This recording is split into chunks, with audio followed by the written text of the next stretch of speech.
I was told there wouldn't be room this year. We're keeping it small, Mom, Joanna had said, voice sweet and clipped like she was speaking to a child. It's just the kids and a few friends. You understand. I said I did. I lied. 3 days later, I saw the photos. Joanna had posted them on her Facebook.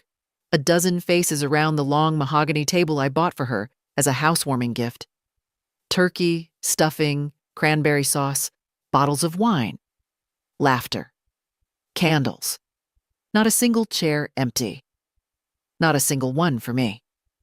I sat there in my kitchen, the screen lighting up my hands, heart pounding with something that wasn't sadness anymore. Not confusion, not shame. Just a quiet, heavy clarity. Like a window had finally been washed, and now I could see it all. I wasn't wanted there, not because there wasn't room, not because I wouldn't fit, but because I was an inconvenience. Too old, too slow, too much. My daughter didn't want me in her house on Thanksgiving, and that would have been the end of it. I would have sat quietly, again, if it weren't for that picture. The one where Joanna stood behind the turkey, carving knife in hand with her husband beside her and their children around her. Everyone smiling, and in the background, barely visible, stood my old white ceramic gravy boat. The one I gave her years ago, the one she'd said was too outdated to use. She was using it now, just without me. That was the moment it shifted. I closed the laptop, pushed my chair back, and sat in silence. The kind of silence that doesn't scream or ache. It listens. And in that silence, I heard every small dismissal I'd swallowed for years. Every unreturned call, every "we're just so busy," every gift unthanked, and every visit trimmed short. It all lined up like breadcrumbs leading right here. I wasn't just forgotten. I was excluded. At 78, you'd think I'd have thicker skin. Maybe I do. But that day, I felt something sharper than pain. I felt resolve. I've raised 2 children, buried a husband, run a household, paid bills with one hand, and held fevers with the other. I know what I'm worth. I've just let them forget. But I remember now. The kitchen clock ticked loud in the silence. The tea in my cup had gone cold. I got up, poured it out, and pulled out the notepad I kept in the drawer by the stove, the one I used to write grocery lists and doctor appointments. Today, I used it differently. 1 page. What I gave. Another. What I got. And below that, what ends today. The pen didn't shake in my hand. I wasn't planning revenge. I wasn't planning anything dramatic. No confrontations, no screaming. That's not my style. But I was done pretending. Done accommodating. Done making myself small so they could stretch out without guilt. This house, this small, tidy place where I'd lived since Thomas passed, it held every good part of me. But lately, I'd made it into a waiting room. Waiting for calls. For invitations. For crumbs of love disguised as duty. Not anymore. I sat back down and looked at the list. The second page was blank. That night, I couldn't sleep. Not because I was crying. I didn't cry. I just thought.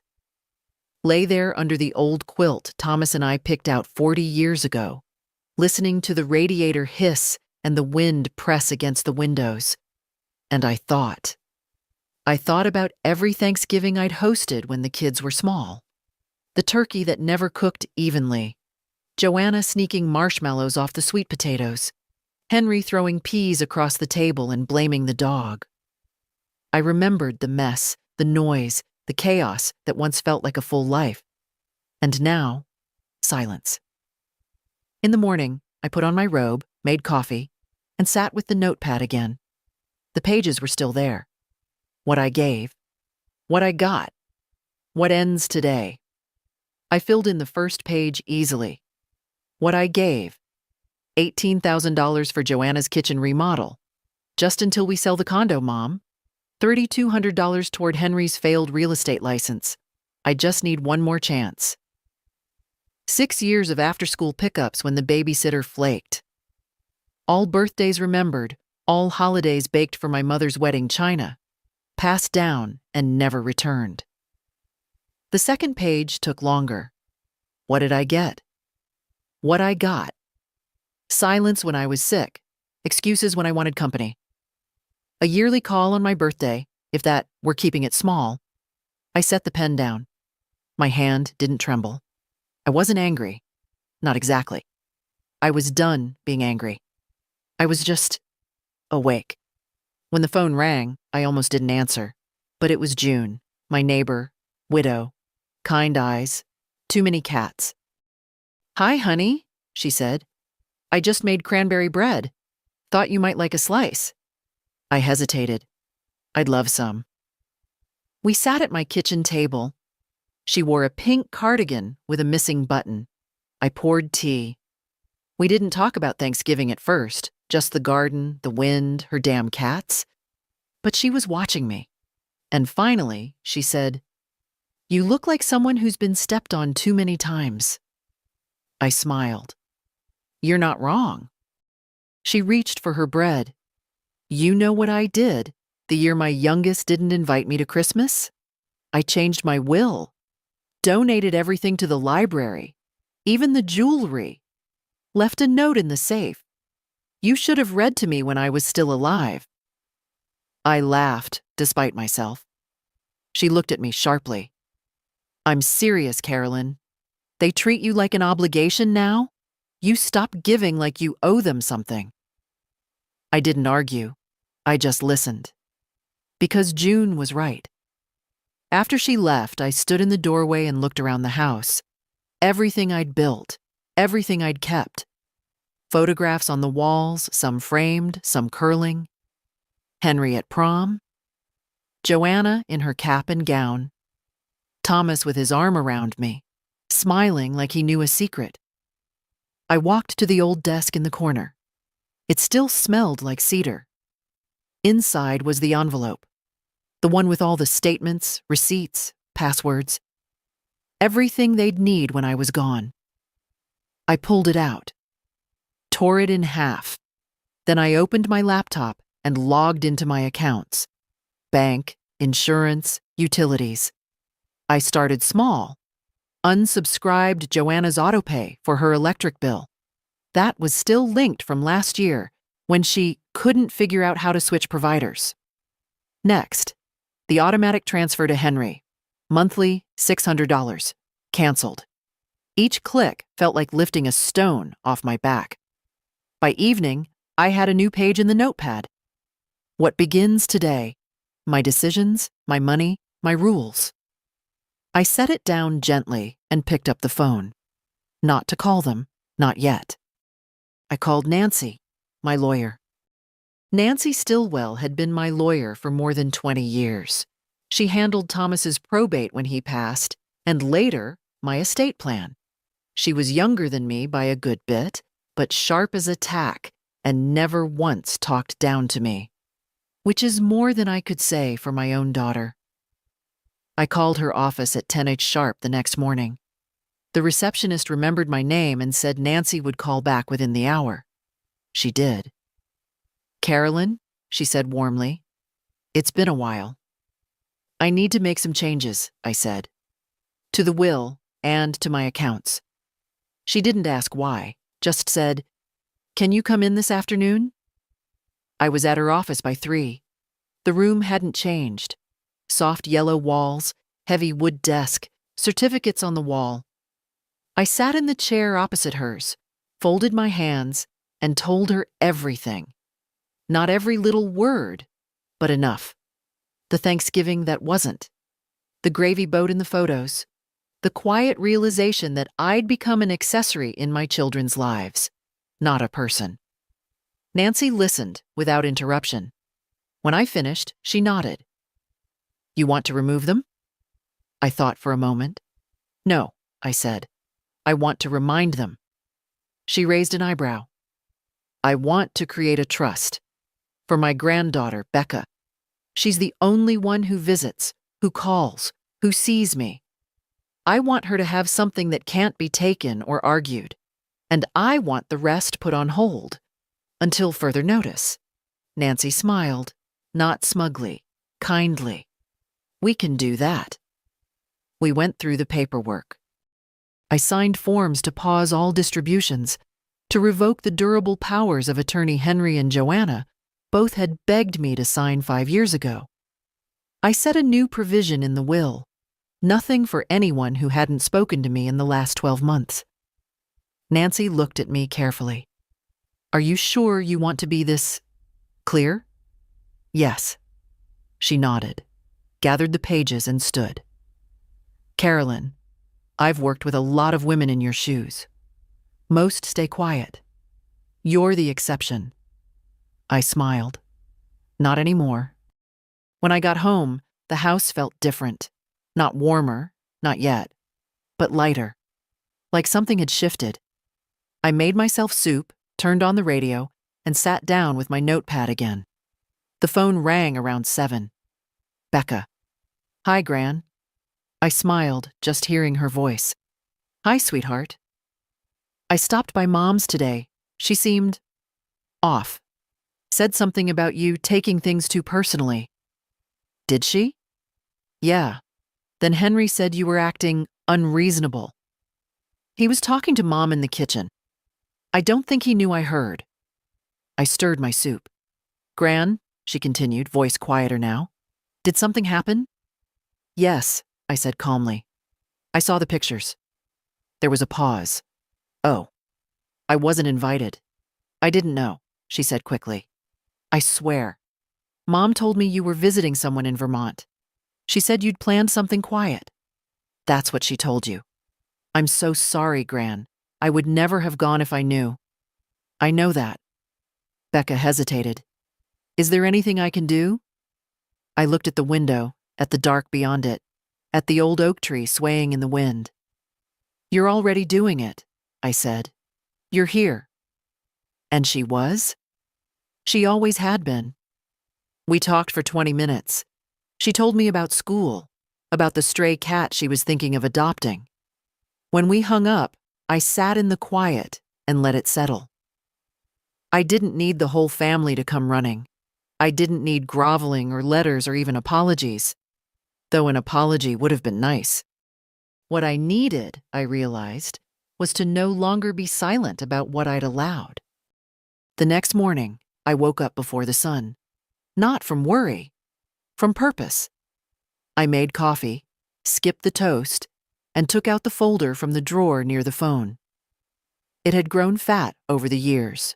Receipts, letters, scans of checks, all the things I never threw away because some part of me suspected I'd need them one day.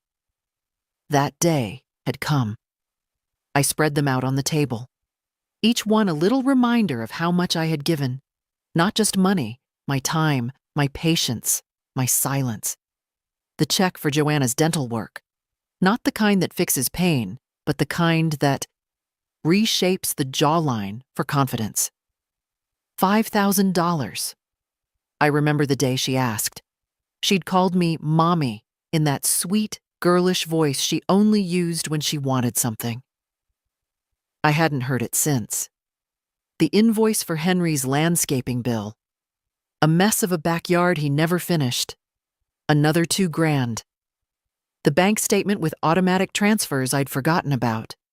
Small monthly amounts for things they'd long stopped acknowledging. Joanna's magazine subscription. Henry's pet insurance. I highlighted each one and marked them. Canceled. By noon, I was at the credit union, sitting across from a boy who looked too young to shave but wore a tie like it mattered. He smiled too wide when I sat down until I placed the file in front of him. I want to suspend every outgoing transfer and recurring payment, and I want to revoke all shared access. He blinked. Shared with whom? I gave him the names. He hesitated, then tapped on his keyboard. I watched the screen flash as lines of data flew by. "You've got 17 recurring arrangements," he said finally, "including joint access on the family account." "Not anymore." I signed what needed signing. The boy cleared his throat. "Mrs. Mercer, just making sure. Your daughter and son will be notified when their transfers fail. Are you prepared for the consequences?" "I'm 78, I said. "I've lived through 2 recessions, a war, and losing the love of my life. I can handle a phone call." He nodded. I left the bank with a folder of printed confirmations. Outside, the air was crisp. Winter had set in, quiet and cold. I pulled my coat tighter and walked slowly home, stopping to look at the small bookstore where Thomas used to buy me novels. The window display had changed. So had I. Back at the house, I opened the front door to the familiar creak and set the papers on the kitchen counter. Let them call. Let them be surprised. It was time I stopped paying for my own neglect. That afternoon, the first voicemail came. "Mom, hey, it's Henry. There's something wrong with the water bill. It bounced or something? I'm not sure. Can you call me?" I didn't. Later, another message. Joanna. "Mom, hi. Just wondering if you changed something on the electric account. I think there was a mix-up. Anyway, give me a ring." I didn't. Instead, I made tea. Read a few pages of the book I'd been meaning to finish since summer. It felt strange, that kind of quiet. Strange and good. The phone buzzed again.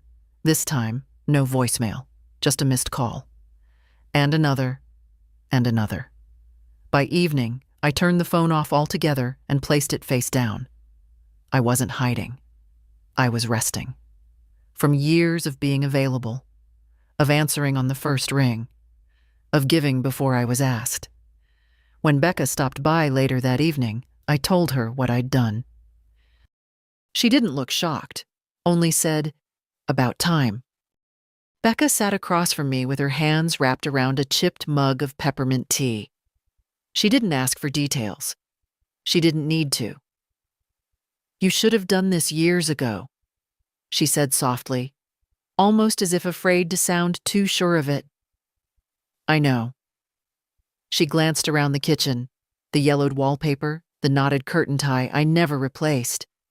Her gaze stopped on the folder still lying open on the counter. "Is that all from them?" I nodded. "Just the money, not counting the other things." Becca leaned back. "Like the time Henry forgot your birthday. Or the time Aunt Joanna told people you were just a housewife. I remember that. I was 10. I looked at her. "You remember that?" "I remember everything. I just didn't know what to say then." We were quiet for a moment. Then I stood and opened the cupboard. From the top shelf, I pulled down an old tin box. One of the few things left from my mother. I hadn't opened it in years. Inside, clippings, old notes, savings bonds, and letters.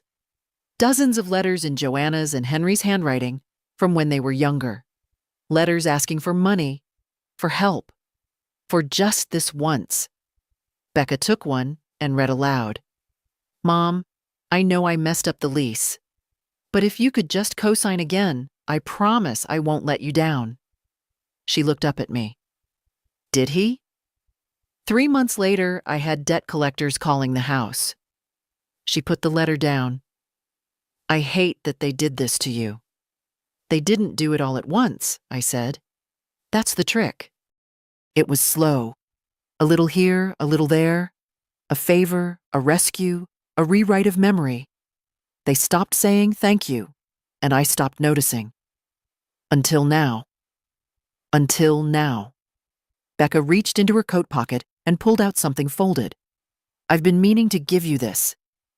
It was a flyer, an art class, Saturdays at the community center, for seniors. Oil painting, still life, no experience needed. The kind of thing I used to say I had no time for. I thought maybe you'd want to go. I looked at her, heart thick with gratitude. Thank you, I said. Yes, I think I'd like that. She smiled and drank the rest of her tea. After she left, I sat at the table long after dark, holding the flyer, staring at the letters. My life, in receipts and pleas. My kindness, itemized. My dignity, slowly bartered. But not anymore. At 10 o'clock, I turned my phone back on. 17 missed calls, 11 voicemails. The last one was from Joanna. Her voice, tight, controlled. Mom, this is getting ridiculous. Henry says you've frozen his account. Mine too. What's going on? If you're upset, fine. But this is immature. We need to talk. Call me. I didn't. I deleted it. Because this wasn't about upset feelings. It was about balance. And I was finally redistributing it. That night, I went to bed early. Not because I was tired, but because for the first time in a long time, I felt at peace. I hadn't said a cruel word. I hadn't raised my voice. I hadn't burned a bridge. I had simply stepped off the one-way road they built and started walking in another direction. And I wasn't alone.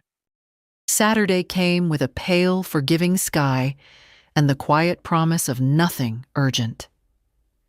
I hadn't had a morning like that in years. No errands, no lists, no nervous checking of the phone to see if someone needed something from me. Just the kettle humming, slippers soft on linoleum, and the echo of peace. Becca picked me up at 9:45 sharp. She wore that patchy green sweater she always loved and had paint smudged on her jeans before we even started. Ready to become an artist, Gran? I smiled. Ready to try. The community center was warm, a little too brightly lit, but it smelled of paper and coffee and quiet focus. A place where time moved slower. There were 10 of us in the class, mostly women, one soft-spoken man named Peter who did landscapes of Vermont. The instructor, Carla, had silver braids and soft hands. She passed out brushes like they were keys. We were told to paint something familiar, something that had stayed with us. I didn't think. My brush dipped into the soft blue without hesitation, then the beige. My hand moved before my mind could. An old chair. I painted Thomas's reading chair, the one that still sat in the corner of the living room, the cushion sunken just so. The chair no one else ever touched. The chair I'd nearly given to Henry last year when he needed something vintage for his new apartment. But I didn't. Thank God I didn't. Beside me, Becca was sketching a window view. Our backyard, I realized. The crooked tree, the rusted fence. It made something catch in my chest. Why that view? I asked her gently. She shrugged. It's where you always sit when I come over. I think it's my favorite view in the world. I couldn't answer that. Not out loud. After class, we walked to the cafe on the corner. 2 lattes, 1 cinnamon roll to split. We sat near the window, coats still on, and watched the street blur past. People rushing, arms full of packages.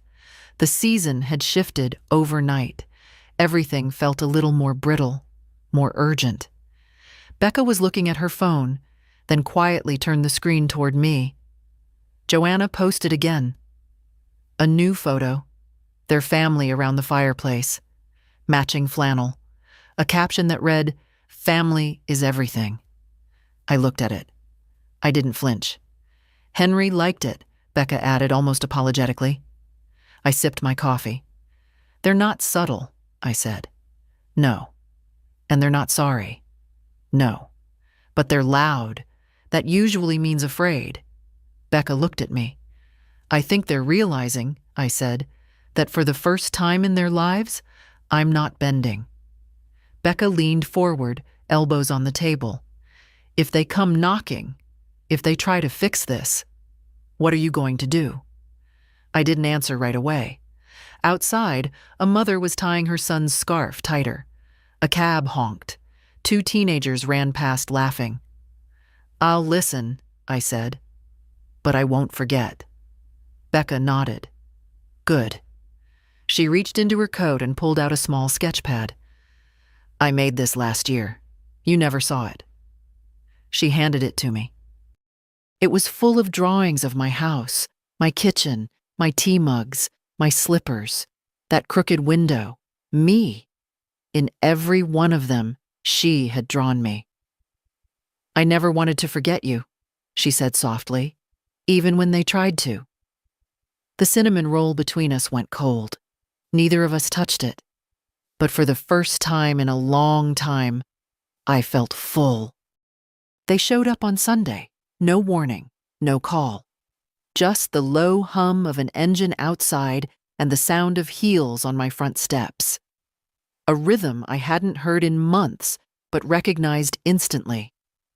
Joanna always walked like she had somewhere more important to be. I didn't move from my chair. A knock. Firm. 2 beats. I sipped my tea.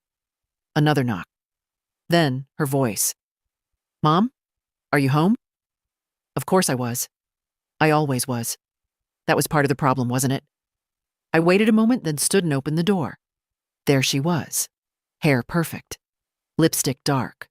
A leather coat that probably cost more than my refrigerator.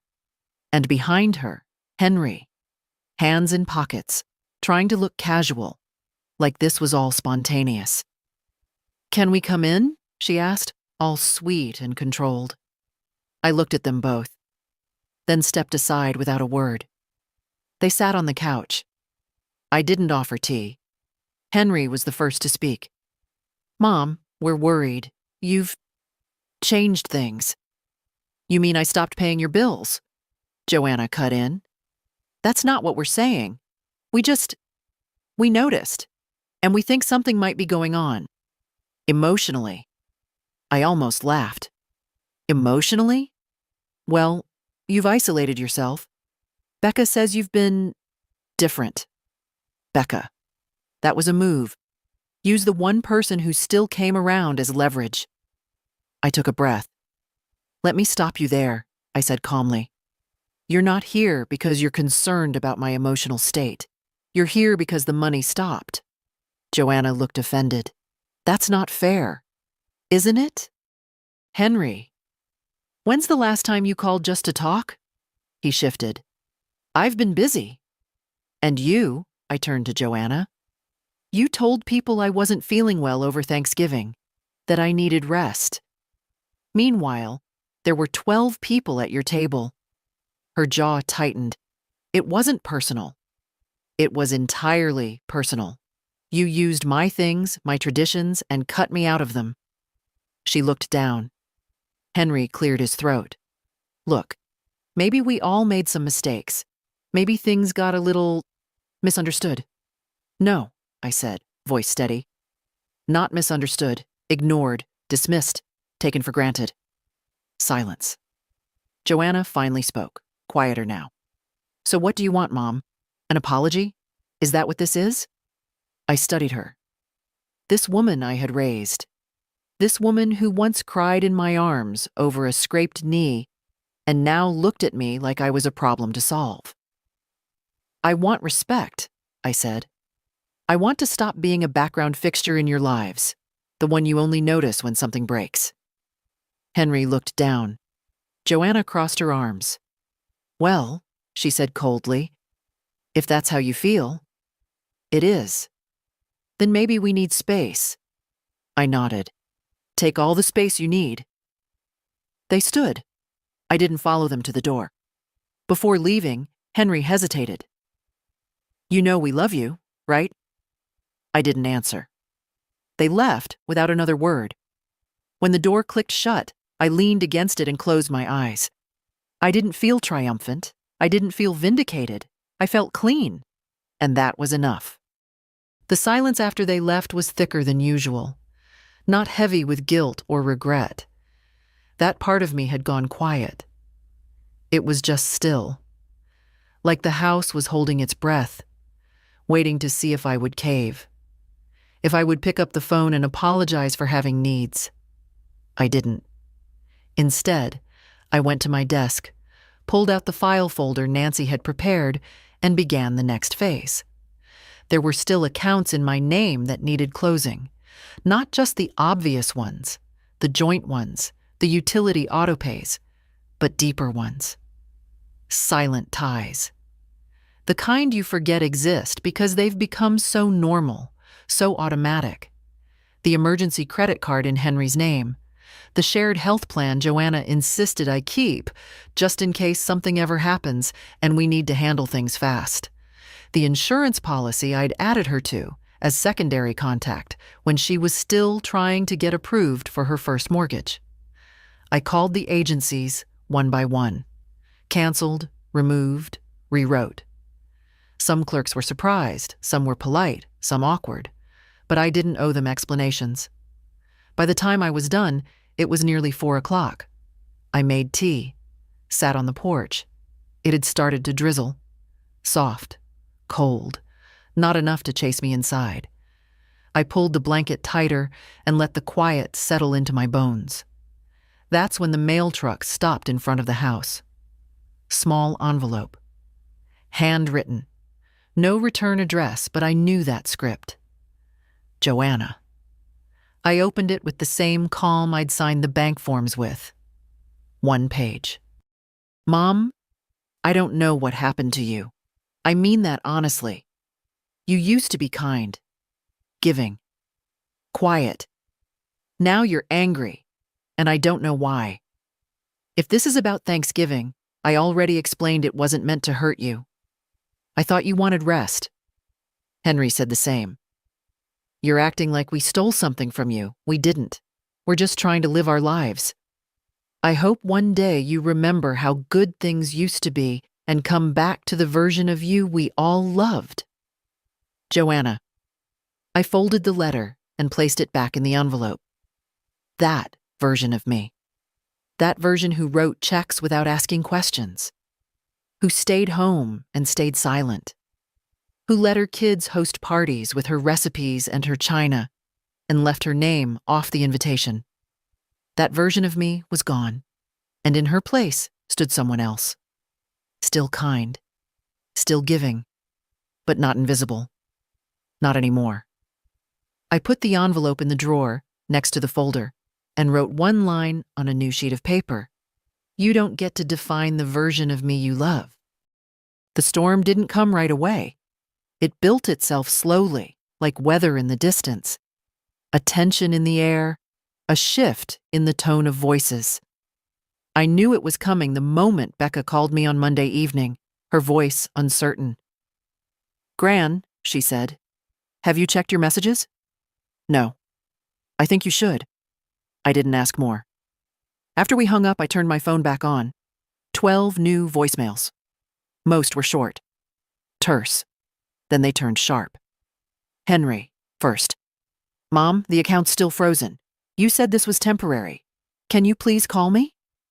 Then Joanna. I'm trying to stay calm, but this is getting out of hand. I had to cover the electric bill. You know we're not in a position to absorb these kinds of expenses right now. Then silence for 2 days.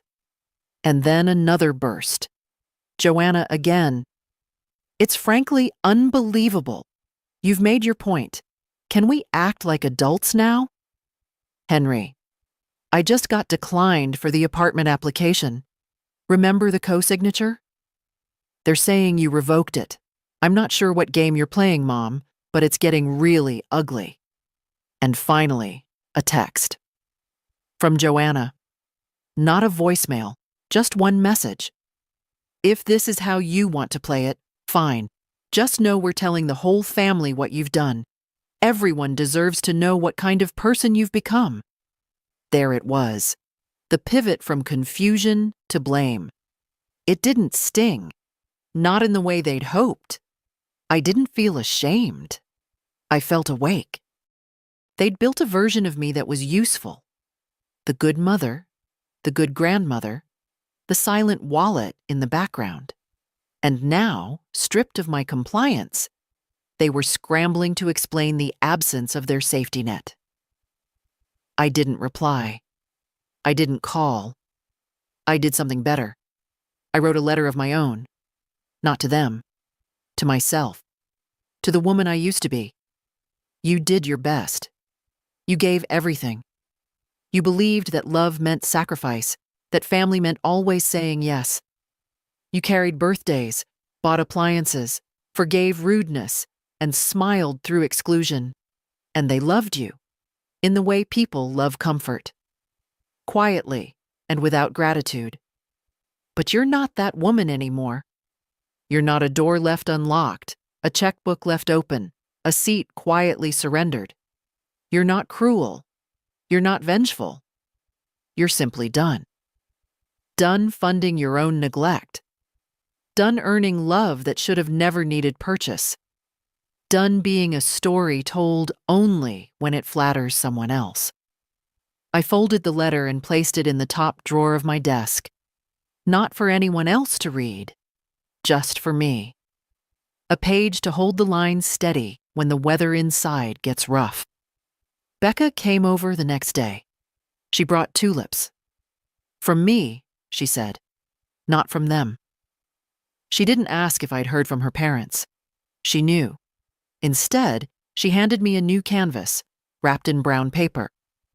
Thought you could use something fresh. I took it. Want to paint together this weekend? She asked. I nodded. I'd like that. We didn't talk about Henry or Joanna again that day. We made soup. We watched the rain. We painted a bowl of pears that came out lopsided but honest. It was more joy than I'd felt in months. Outside, the storm had started. Inside, I was still. And still was more than enough. The storm finally reached my door by Thursday. Not metaphorically, physically. It was Henry this time, alone, standing in the cold with his hands shoved deep in his coat pockets and that half-practiced expression of concern he used when he wanted to look noble. I saw him through the curtain before he knocked. I opened the door slowly. "Hi, Mom," he said. "Can we talk?" I didn't step aside. Not yet. He exhaled. "Look, I know this is uncomfortable, but things have gotten out of hand." I raised an eyebrow. "Things? You canceled the co-signature, the account access, the support I've depended on for years. You didn't even warn us. You just cut the cord." I didn't answer right away. I let the cold wind say what I wouldn't rush to. Eventually, I opened the door wider. "Come in." He stepped inside, shoulders tense. I led him to the living room but didn't offer coffee. He sat stiffly, like the couch offended him. "I'm not here to fight," he began. "I just want to understand." "No," I said, sitting across from him. "You want to negotiate." He blinked. "Is that such a bad thing?" "When it comes after decades of imbalance?" I said. "Yes." He leaned forward, his voice lower. "Mom, Joanna's furious. She's been telling everyone you're having some kind of breakdown, that you're being manipulated. She says Becca's feeding you stories." That made me sit back. Calmly. "She thinks Becca is the problem? She says you've changed. That you've turned cold." "I've turned boundaries into actions," I said. "That's not cold. That's what happens when warmth is taken for granted." He rubbed his temples. "I just don't get why now. Why pull the rug out? What changed?" "You didn't invite me to Thanksgiving," I said simply. He looked up, startled. "We thought you were tired. You didn't ask." Silence. "Henry," I continued, "you've borrowed thousands from me over the years. Not once repaid. Not once asked how I was doing when you picked up a check. You showed up when it was convenient, when there was something to gain." He shifted uncomfortably. "That's not fair." "It's not untrue. He didn't argue that. You said you needed help building your future, I said, and I gave it. But the moment I needed dignity, not money, just dignity, you went silent. He stood up, pacing. So this is punishment? No, I said. It's a pause, a necessary one. He looked at me, really looked, and for a second something flickered in his face. Not quite shame, not quite sorrow, just recognition. That maybe, just maybe, I had stopped being the script he was used to reading from. He sighed. So what happens now? I live my life, I said. You live yours. If you want to build something real, not around guilt or fear or money, you know where to find me. But I'm not financing the illusion anymore. He opened his mouth, closed it, then nodded. Okay, he said. And for the first time in a very long time, he left without asking for anything. The door shut behind him, and the quiet it left was honest. The retaliation came on Sunday, not direct. That wasn't Joanna's style. No, hers was the curated cruelty of social appearances, the kind that bruised without fingerprints. It started with the family group email. Subject: clarity and concern. I hadn't seen that inbox light up in years, not since Thomas's funeral, when she coordinated casseroles like a corporate merger. Her message began warmly, almost deceptively.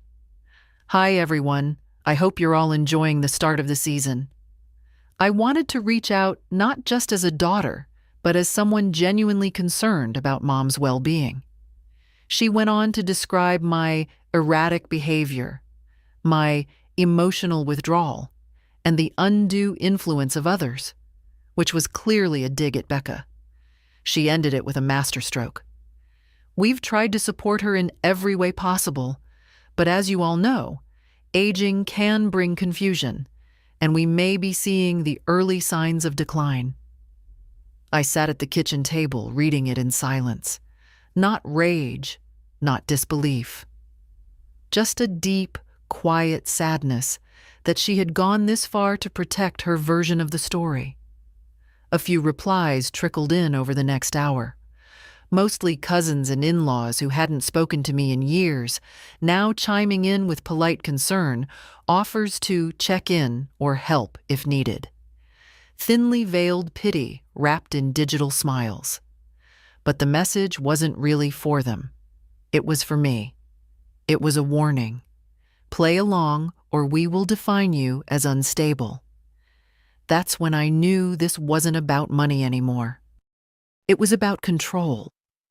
Joanna didn't just want support. She wanted the narrative. She wanted to be the daughter who cared for her aging mother while quietly managing her decline.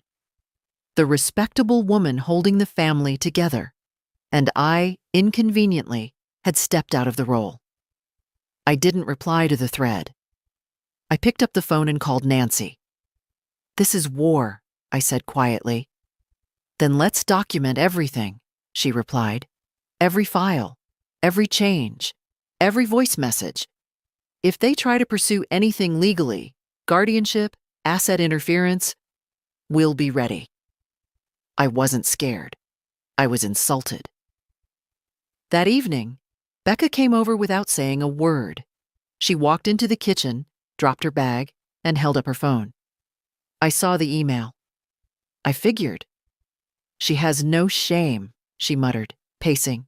No bottom. She's trying to regain control. Becca sat down. What do we do? I looked at her. My granddaughter. The only one who never asked for anything but time. We live, I said, and we keep receipts. Becca smiled at that. Later that night, I sat by the window and wrote another note to myself. They're building a version of you again. A confused woman. A fragile thing. Don't let them shrink you into their safety. Stay loud. Stay steady. Stay documented. I placed the note next to the others. They could build all the narratives they wanted. I had already reclaimed mine. On Tuesday, I received a letter in the mail. Not handwritten this time, not personal. Certified. Legal envelope. Joanna's return address, but her fingerprints weren't on it. This had a lawyer's tone. Cold, clean, and deliberate. Dear Mrs. Mercer, we are writing on behalf of Ms. Joanna Keller and Mr. Henry Mercer regarding recent financial decisions that have impacted their personal affairs. It has come to our attention that accounts and agreements previously considered stable have been altered or revoked without notice. This includes joint financial instruments, property arrangements, and access to resources historically shared within the family. We urge you to consider mediation to discuss a resolution. Should you decline, our clients reserve the right to explore legal avenues for restitution, including potential claims regarding elder instability or financial coercion. I read it once. Then again, they were threatening to take me to court, to declare me unstable, to undo every decision I'd made, not because I was incapable, but because I was inconvenient. I folded the letter neatly and placed it beside my tea. Then I called Nancy. I have a copy already, she said. They sent it to my office as well. What do we do? We let them try. There was a pause. I've seen this before, Carolyn. Children who grow used to their parents' money believe it belongs to them by default. But this is an empty threat. They're hoping to scare you into compliance, into returning to the role. What if they actually file something? We fight it. You're competent. You have documentation. I've already prepared statements. Psychological clearance if needed. Your accounts are in order. You've committed no fraud. They can't prove coercion because there is none. I exhaled. I'll draft a response, Nancy said. Simple, direct, and firm. And from here on out, no communication unless it's through counsel. Don't take their calls. Don't reply to messages. Let them talk to me. That was the first time anyone had said that to me. Let them talk to me. It felt like standing behind a locked door and finally hearing someone say, I've got this. When I hung up, I didn't cry. I didn't rage. I baked. An old habit, yes, but not the way I used to. Not for guests or apologies or keeping the peace. I baked for me. Pumpkin bread, a little heavy on the nutmeg. As it cooled on the rack, I made tea and sat with the scent of it filling the house. No phone, no noise, just warmth. And in that stillness, I wrote another letter. This one wasn't to myself. It was to Becca. I didn't know if I'd ever give it to her, but I needed to say the words. Dear Becca, if you're reading this, something's happened. Maybe I'm gone. Maybe things have gotten messy. Maybe they've tried to turn this house into a battlefield. I need you to know. I saw you. Every visit, every call, every look where you chose compassion over comfort.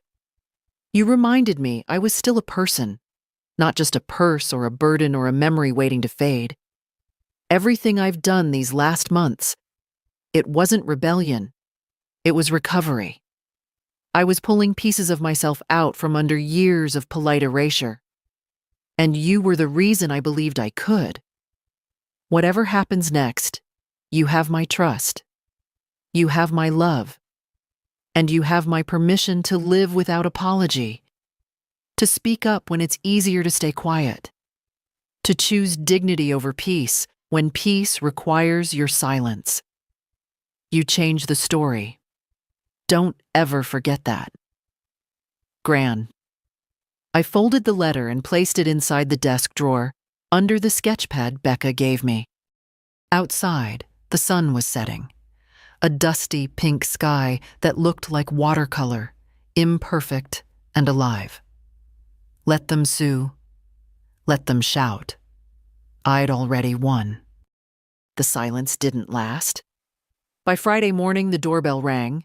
It wasn't Henry this time. It wasn't Joanna. It was Marla, my niece from Michigan. Sweet girl once, but distant in recent years.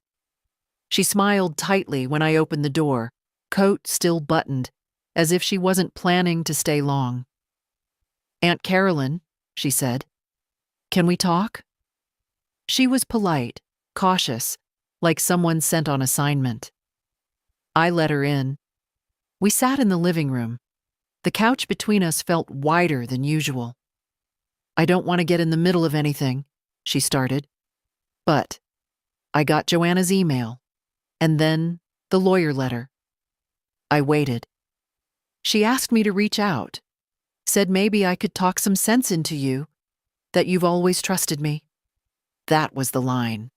"You've always trusted me." It sounded less like comfort, more like leverage. Marla continued. "They think you've been misled, that Becca's been influencing your decisions." There it was again. Blame shifted onto the one person who stood by me. "They say you've cut everyone out, that you're acting out of character, that this," she gestured vaguely, "isn't like you." I looked at her, calmly, kindly. "Tell me, Marla, what exactly is like me?" She blinked. "Paying for Henry's rent? Letting Joanna speak to me like I'm a problem? Baking pies for a table I'm no longer invited to?" She looked down. "I didn't mean—" "Yes, you did. Not cruelly, not with intent. But you meant it. Because even you, someone who loves me, expected me to stay quiet. Stay kind. Stay convenient." Marla shifted in her seat. I leaned forward. "I'm not angry with you," I said. "But if you came here hoping to remind me who I used to be, you're too late. She's gone. And in her place is someone who remembers her worth." Marla was quiet for a long moment. Then she asked, "Why now?" A fair question. "Because they told me there was no room at Thanksgiving," I said. "And then I saw the pictures." Her face softened. "They didn't tell me that part." "They wouldn't."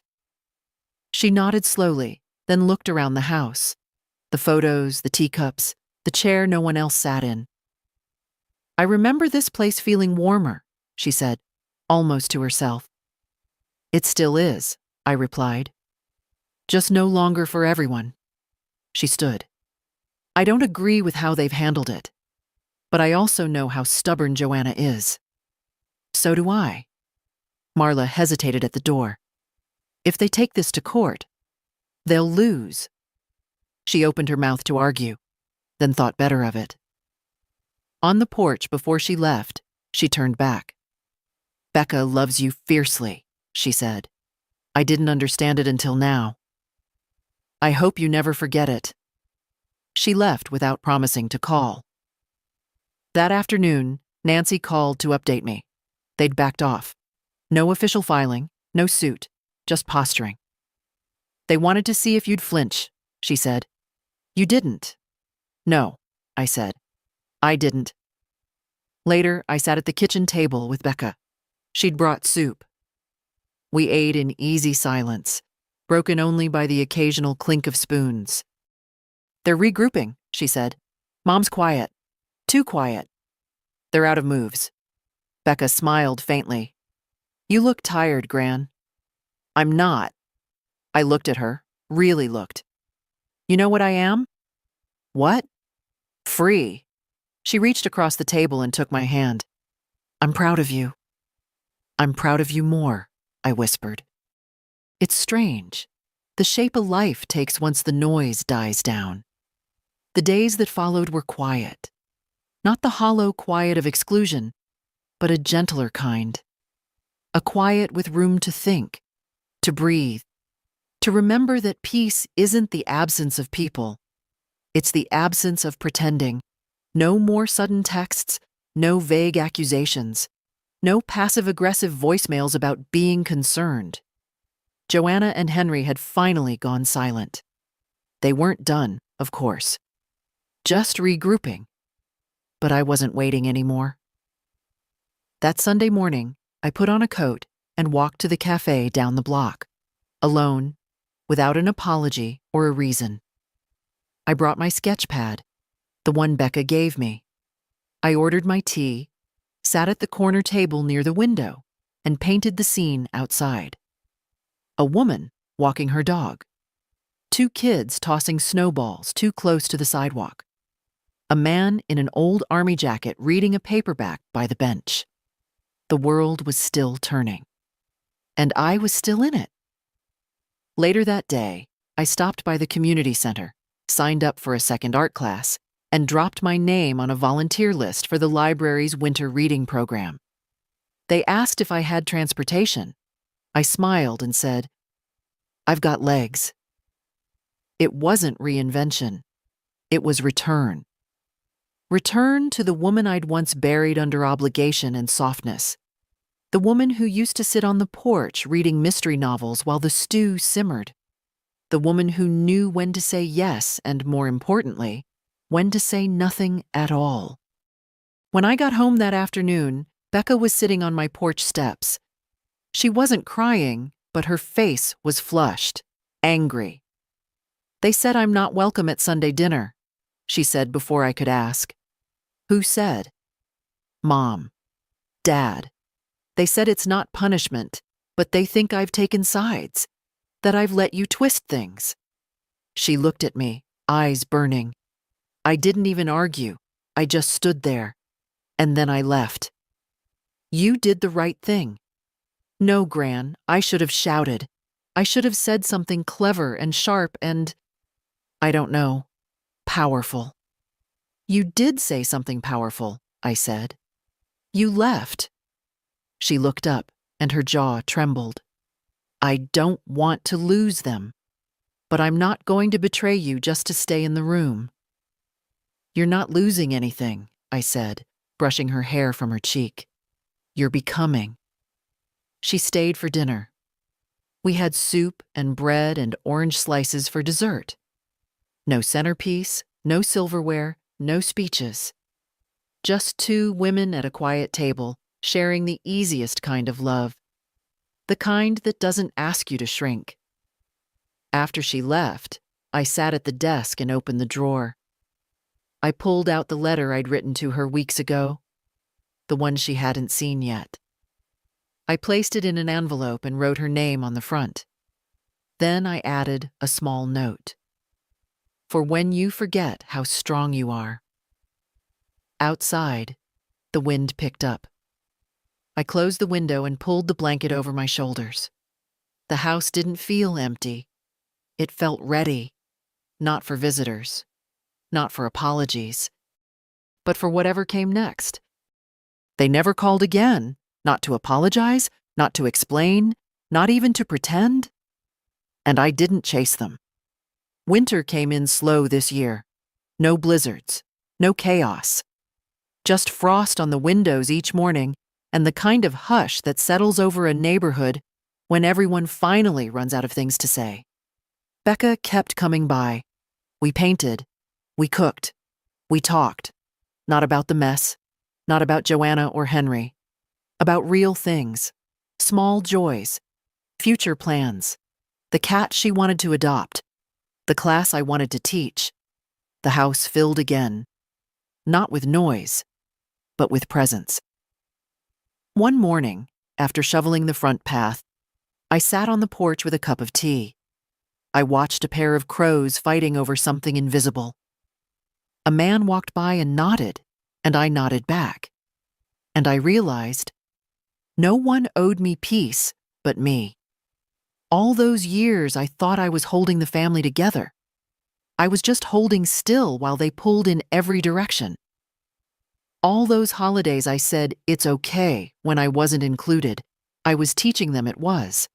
All those times I gave without question, I was training them not to ask. And all that silence? It was mistaken for consent. But not anymore. This new version of life is smaller, quieter, but every part of it fits. Like a coat I thought I'd outgrown but was only wearing backwards.